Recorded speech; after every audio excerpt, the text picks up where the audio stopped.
So today we will discuss a practical of epicyclic gear train. Here in this setup we are going to study speed and torque analysis of epicyclic gear train and how to determine holding torque with the help of this apparatus. Now what this apparatus is, we will see one by one. It consists of, you can see here, this is our setup. This is display to indicate RPM, this is input and output RPM, on off switch, voltage and current indicator. Then this is 3-phase motor, 1 horsepower motor. This 3-phase motor is connected to input shaft through coupling and bearing. You can see here, this is our actual gear train that we have to analyze. Now inside this gear train, there is a sun gear. Around this sun gear there are 2 planet gears, and outside that there is this ring gear. So what are the specifications that we see later on? So this is our epicyclic gear train. You can see there are 3 shafts coming out from this. So when I rotate this ring gear, you can see this sun gear is rotating. Around the sun there are 2 planet gears, and these 3 shafts are nothing but the central one is sun gear shaft, and outside that there are 2 arms coming out from this epicyclic gear train. That 2 arms are connected to this pulley. So this is nothing but a carrier pulley or a arm carrier pulley. And in our setup we are going to fix this pulley. This pulley means that 2 arms we are going to fix, so that when sun will rotate, it will transmit power to planet, and planet will give power to ring gear. This ring gear is connected to output shaft, and on output shaft there will be output pulley. Now to find out torques, you can see here, to find out torque on output shaft, that is output torque, as well as on a planet carrier pulley which we are going to hold, which we are going to make stationary, that is holding torque. These brake dynamometers are used. So there are spring balances which will give you reading of tensions on both sides. There is difference in tension multiplied by radius, it gives you torque. So I just introduced with you what the setup is. I repeat, it consists of a motor, coupling, bearing. You can see these 2 sensors are there. This is input sensor which will sense RPM of this input shaft, and there is one more sensor to sense RPM of output shaft. So motor, coupling, bearing, then this gear train. Gear train consists of sun gear, central one, then 2 planets carriers. These arms are fixed to this pulley, and the output shaft is connected to ring gear. This is our setup. To find out torques, we have spring balances on carrier pulley as well as on a output pulley. I will tell you how to perform this practical, as we have to find out input torque, output torque, and torque on this pulley, that is holding torque. For this, initially when motor will rotate, it will rotate the sun gear at the center, and when sun gear rotate, it will rotate the planet gears. As the planet gears are mounted on these pins, planet gear will also rotate this planet carrier pulley. But if I fix this pulley, then only power will transmit to ring gear. So in order to transmit power from input shaft to output shaft, I have to fix this pulley. So torque active on this pulley will be holding torque.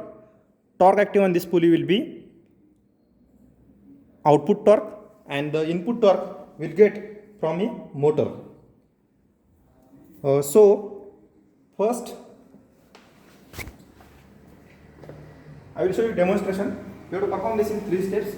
First, when motor will rotate, this planet carrier pulley will rotate.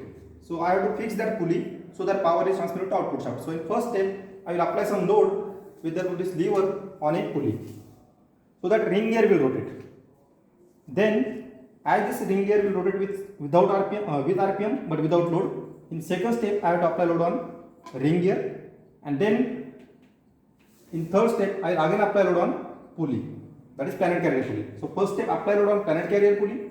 Second, apply load on ring gear, and third step again apply load on planet carrier pulley, so that carrier will remain stationary and this ring gear will rotate but with torque.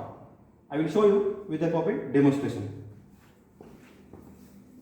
So when I am going to on this switch, but first ensure that before on the switch, ensure that this all spring balance is having zero load. You can check this. this will be having 0 load. Now you can see it is not at 0.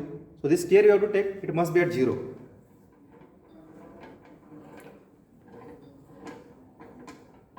It is 0 means this both pulleys are free to rotate. You can see both pulleys are free to rotate now. Okay. So I'm going to on the switch. So you see here, when I on the switch, sun gear rotates the planet, but this ring gear also rotating. It should not rotate, but it was rotating initially due to inertia. Now it is at rest. Now what happened here? Ring gear is held stationary and planet is rotating. Planet gears are rotating around the sun gear. It also rotates this planet carried pulley as it is held on an arm. But to obtain output power from this ring gear, you have to hold this pulley. So in first step, I have to fix the pulley so that ring gear will rotate. So I am going to apply some torque on the pulley. So in first step, apply torque on pulley. Now you can check it is 0 now, but I am going to apply some torque. And when I am going to apply torque here, this ring gear is rotating now. So when I apply torque on arm, then I am going to fix the arm, ring gear will rotate. But here it is rotating without load. It is rotating, you can see it, 0 load is here, no torque is there. So I have to apply some torque on ring gear also in second step. So first step, fix the pulley, rotate the ring gear. In second step, I am going to apply some load here so that this output gear will rotate, output shaft will rotate with some torque. So apply load on a output gear or a ring gear. You can see here now it is 50. And you can also see change when I am going to fix this ring gear, what happened to current gear, current carrier.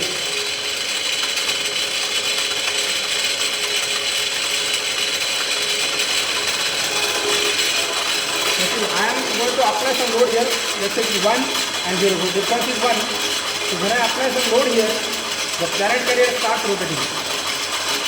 It is rotating now, but our requirement is that ring gear should not be stationary. It is rotating, it must rotate with some load. So in third step, again apply some torque on a current carrier and make it fixed. And increasing load, you can see this, you can check this, I am going to increase the load. Yes. So now we apply some load on current carrier, we fix the pulley, carrier pulley, and the ring gear is rotating, but it is rotating with some torque. So that is our requirement. So I perform this in 3 steps. First apply load on current carrier pulley, ring gear will rotate, apply torque on ring gear, but at that time current carrier will rotate, so fix that current carrier to rotate this ring gear with some torque. Now you can take readings. What readings you have to take? You can see this will be a output RPM 373.2.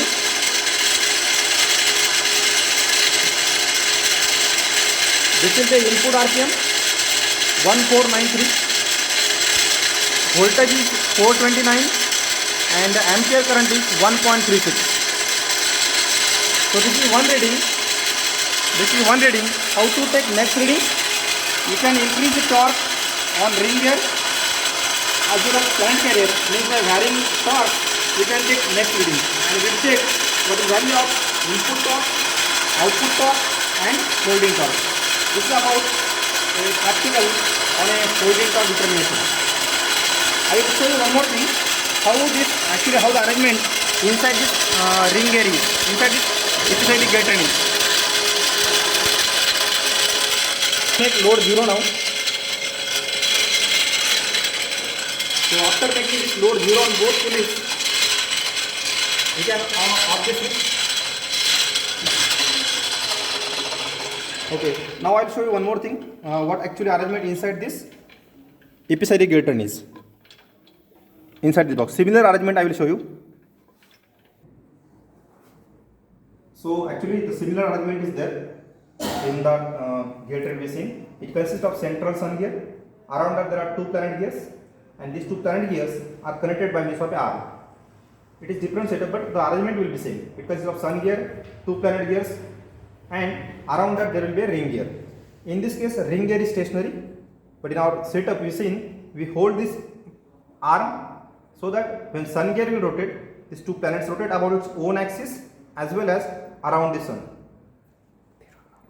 And further, when I fix this arm, then sun gear will rotate the planet and planet will rotate the ring gear. So the similar arrangement is there here. You can see one more thing. When I rotate this sun gear, these planets are rotating. Interesting thing is that when sun gear rotate anti-clockwise, you can see the planets rotate clockwise, but the arm is rotating anti-clockwise. As the ring gear is stationary, the reverse thing will happen when we fix this arm.